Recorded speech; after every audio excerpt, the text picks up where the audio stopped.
देखिए, इतिहास में राजा और रानियां तो बहुत हुए, लेकिन ऐसे कितने थे जिन्हें उनकी प्रजा ने राजा या रानी नहीं बल्कि मां कहकर पुकारा।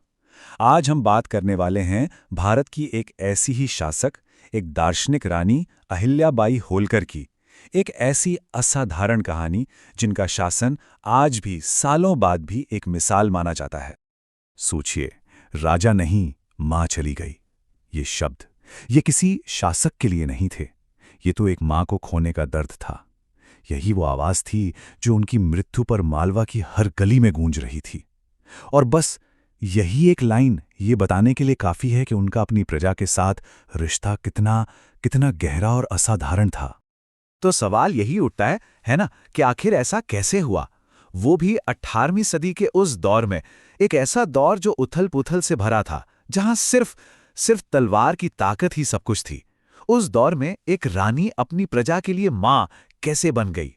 चलिए, आज की इस पूरी चर्चा में हम इसी सवाल का जवाब ढूंढेंगे। और देखिए, इस सवाल का जवाब ना उनकी शुरुआत में ही छिपा है, क्योंकि उनका जो चरित्र था वो किसी आलीशान महल में नहीं, बल्कि एक बहुत ही साधारण से गांव के मिट्टी में गढ़ा गया था। अहिल्याबाई का जन्म हुआ था महाराष्ट्र के एक छोटे से गांव चौंडी में।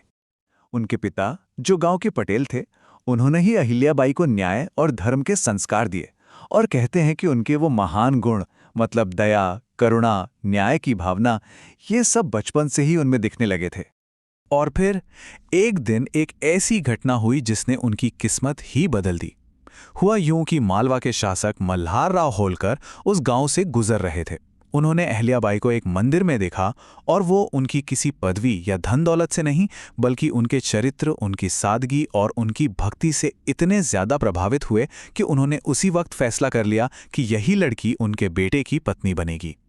लेकिन देखिए, सिंहासन तक पहुंचने का उनका जो सफर था, वो किसी एम्बिशन या महत्वाकांक्षा का नतीजा नहीं था।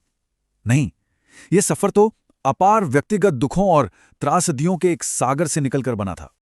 जरा इस टाइमलाइन पर एक नजर डालिए। बस कुछ ही सालों के अंदर एक के बाद एक त्रासदियों का पहाड़ टूट पड़ा। 1754 में युद्ध में उनके पति की मृत्यु हो गई। फिर 1766 में उनके ससुर, जो उनके गुरु भी थे, वो भी चल बसे, और इसके कुछ ही समय बाद उनका इकलौता बेटा भी नहीं रहा। सच कहूं तो इतना दुख किसी भी इंसान को पूरी तरह से तोड़ने के लिए काफी होता है। लेकिन वो सिर्फ एक दुखी विधवा बनकर नहीं रहीं, वो तैयार थीं।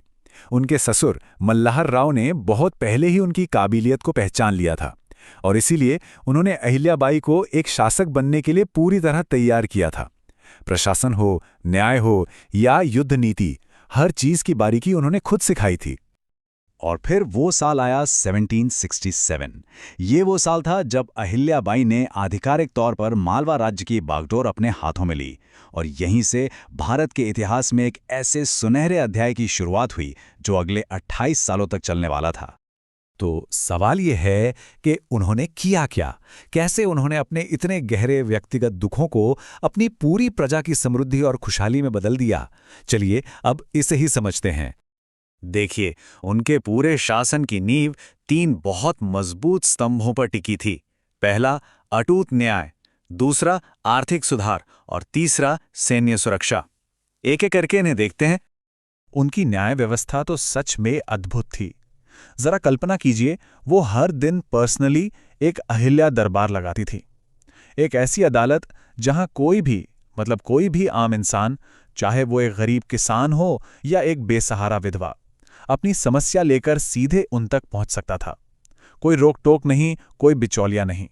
वो खुद सबकी बातें सुनती थीं और ये पक्का करती थीं कि न्याय हर किसी को मिले। अब बात करते हैं आर्थिक सुधारों की। उनके सारे आर्थिक फैसले सीधे सीधे आम लोगों की भलाई के लिए थे। जैसे उन्होंने किसानों पर टैक्स कम कर दिए, अगर सूखा पड़ जाता तो टैक्स पूरी तरह से माफ। हर गांव में अन्न भंडार बनवाए ताकि कोई भी भूखा न सोए। और ये भी देखिए, उन्होंने महिला उद्यमियों के लिए अलग से बाजार बनवाए ताकि वे भी आत्मनिर्भर बन सकें। मतलब कितनी दूर की सोच थी। और बात करें सुरक्षा की, तो याद रखिए, ये वो समय था जब पूरा भारत मराठा, मुगल और ब्रिटिश शक्तियों के बीच के संघर्ष से जल रहा था। चारों तरफ अशांति थी।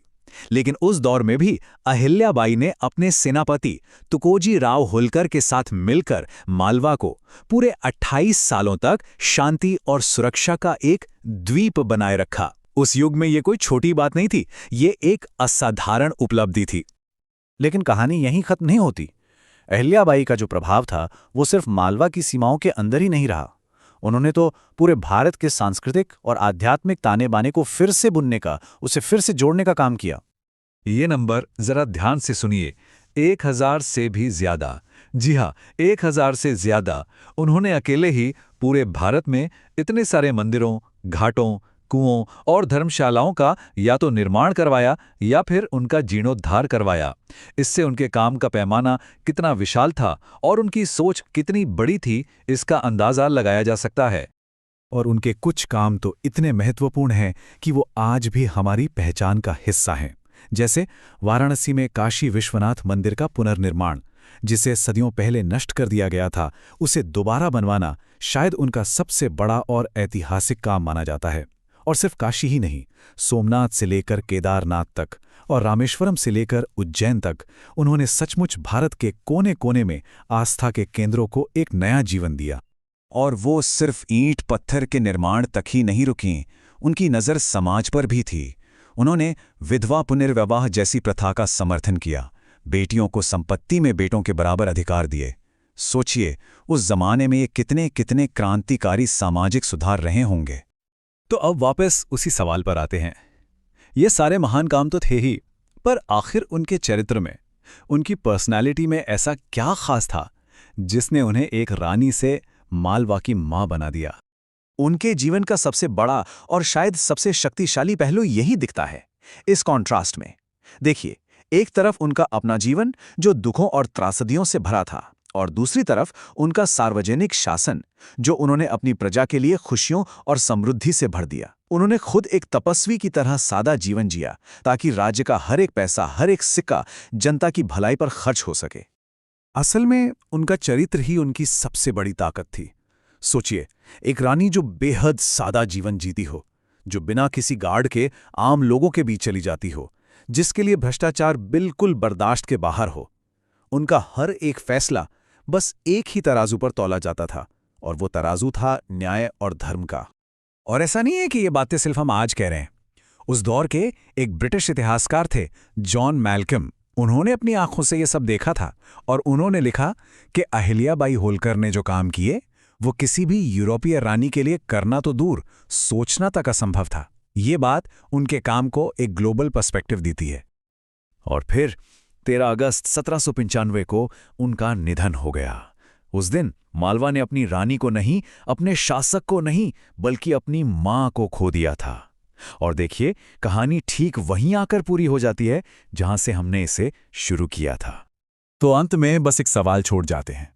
आज के दौर के जो लीडर्स हैं, जो शासक हैं, उन्हें अहिल्याबाई होलकर के न्याय, करुणा और निस्वार्थ सेवा पर आधारित शासन से क्या सबक सीखना चाहिए? ये एक ऐसा सवाल है जिस पर हम सबको सोचना जरूरी है।